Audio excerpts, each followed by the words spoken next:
tidak akan bisa dipaham kecuali apabila kita paham ilmu-ilmu nahwu, sorof, lughat. Itu harus apa itu Al-Quran berbentuk bahasa Arab, hadis berbentuk bahasa Arab. Bagaimana mungkin kita bisa memahami apa itu kullu bid'atin dolalah wa kullu dolalatin finnar. Semua pembaharuan di dalam agama adalah bid'ah, dan semua bid'ah adalah sesat. Tidak ada kesesatan kecuali neraka tempatnya. Jadi kullu bid'atin dolalah, semua pembaruan dalam agama yang tidak pernah dilakukan oleh Rasul adalah sesat. Wa kullu dolalatin finnar, tiada kesesatan kecuali di neraka. Bagaimana mungkin panjenengan mampu untuk memahami kullu bid'atin dolalah sementara panjenengan tidak paham nahwu, sorof, lughat? Jangan tertipu dengan orang-orang yang apa itu bahasanya ini subhanallah seperti orang alim. Setelah ditanya kullu dolalatin, kalimah apa? Kullu kalimah apa? Nggih. Sebab apa? Murab apa mabni? Galek. Waras tenan gemblek iki. Nggih. Ada pira sempat tau katisen dhewe. Nggih. Tindak pundi? Apa ngene ripkan. Oh nggih, monggo. Untuk katisen ya. Setelah ditanya kullu kalimah apa? Sebab apa? Murab apa mabni? Sebab apa? I'rabnya apa? Sebab apa? Alamatnya apa? Sebab apa? Itu makrifat atau nakirah? Sigutnya sigut apa? Sebab apa? Binanya apa? Sigut sebab apa? Kias istilahnya bagaimana? Madinya bagaimana? Mudhari'nya bagaimana? Masdar bagaimana? Masdar mimnya bagaimana? Isim fa'ilnya, isim maf'ulnya, isim alatnya, isim zaman, isim makannya, sifat musyabbahnya bagaimana? Amsilah mubalaghahnya bagaimana? Af'al tafdilnya bagaimana? Setelah ditanya, tidak bisa jawab. Bagaimana mungkin? Makanya saya pernah apa itu membaca sebuah tulisan seorang ulama. Beliau mengatakan al hadis mudillatun. Hadis itu menyesatkan. Ini maksudnya bukan apa itu percakapan Rasulullah menyesatkan, enggak. Gara-gara kita ini nggak paham keilmuan, nggak paham nahwu, nggak paham sorof, nggak paham lughat, ya kan? Tidak paham ilmu hadis diroyah, nggak paham ilmu hadis riwayah, tidak paham apa itu asbabul wurud, tidak paham itu hadisnya bagaimana, prosesnya bagaimana, nggak ngerti, sanad-sanadnya nggak tahu, perbedaan sanad bagaimana, kemudian matan-matannya bagaimana, takhrijnya bagaimana, nggak paham, kemudian berbicara agama, menggebu-gebu, bahkan dengan mudah mereka membid'ahkan sebuah amaliyah. Subhanallah. Ini adalah musibah besar.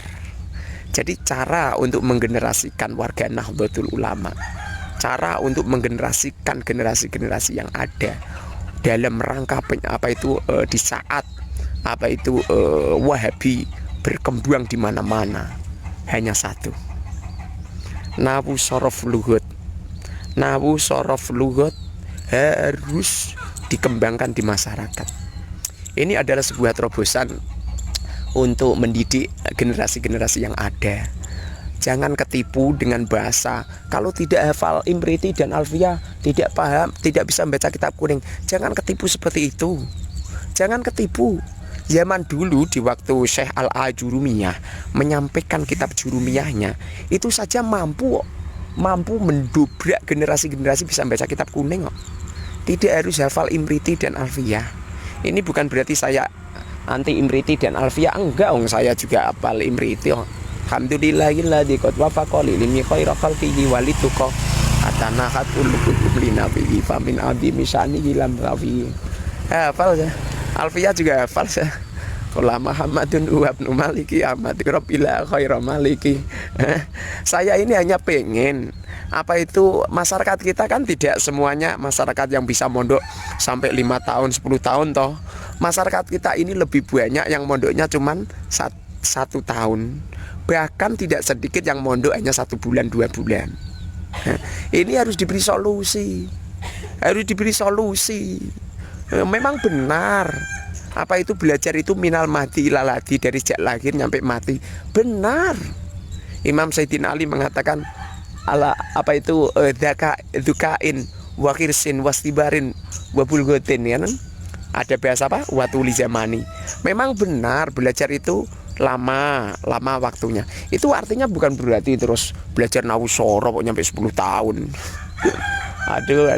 Ya waktu kita habis belajar nahu sorof itu 40 hari. Setelah itu menjelajah kitab fikih yang sungguh-sungguh gitu.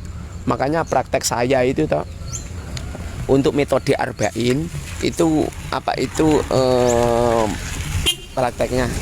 prakteknya itu tidak hanya sekedar membawa kitab nahu sorof lugat saja ya, tapi membawa prakteknya itu menggunakan kitab fikih. Terserah lah, apa bisuja, apa takrib, apa fatul qorib, fatul mu'in, apa fatul wahab, apa langsung ihya ulumuddin, terserah. Yang penting apa itu menggunakan strategi yang saya sampaikan. Semoga saja bermanfaat untuk kita semua. Ini adalah gerbang menuju ke Pondok Pesantren Mubarak. Itu jalan menuju ke sana. Semoga manfaat barokah. Terus insya Allah akan dimudahkan ma Allah Subhanahu wa ta'ala. Nahu sorof lugat itu ilmu mati. Ilmu itu tidak bisa berkembang. Kalau ilmu itu tidak bisa berkembang, kemudian panjenengan putus asa, ya sampai kapanpun nggak bisa.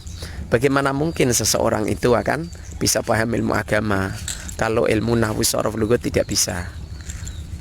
Banyaklah kaul-kaul ulama. Wa nahwu aula awalan ayu lama idil kalamu dunahu la yufhama. Sebuah perkataan